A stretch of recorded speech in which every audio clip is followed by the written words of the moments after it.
qaybtan aan ka hadlayno waxaa la yiraahdaa post baan hore uga hadalnay the power of 3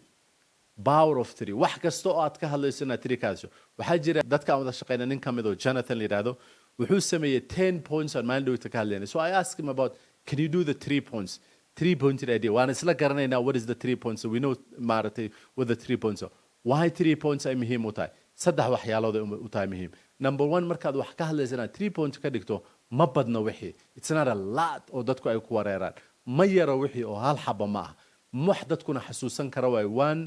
2 or 3 saas ma kan koobaad iyo mid ka dhexe iyo kan ugu dambeeya maanta waxaan rabaa in la ila wadaago the first and the middle and the last markaad qofka ku dhahdo 3 points ki uu fahmaya saas ay darteeda waxay muhiim ku tahay conversation kasta iyo macna kasto dadka aad la wadaagayso inaad isticmaasho 3 points kaas why number 1 isn't easy to remember ma aha wax fara badan oo ku wareerinaya ama aad u baahan tahay inaad samayso you use your topics kaaga ama aad u isticmaalayso sida 3 points kaasu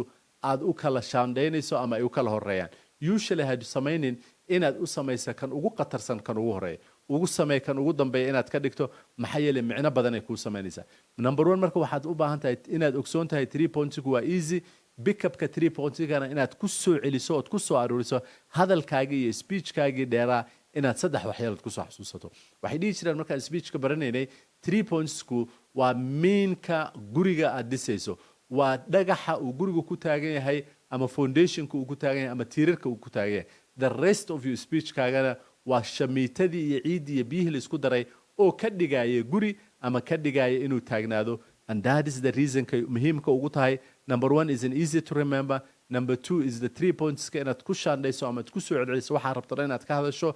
and inaad u kala hormariso sida ay u muhiimsan yihiin oo kan ugu dambeeya aad ka dhigtaan kan ugu dambeeya let me show you an example waxa rabtaa inaad ka hadasho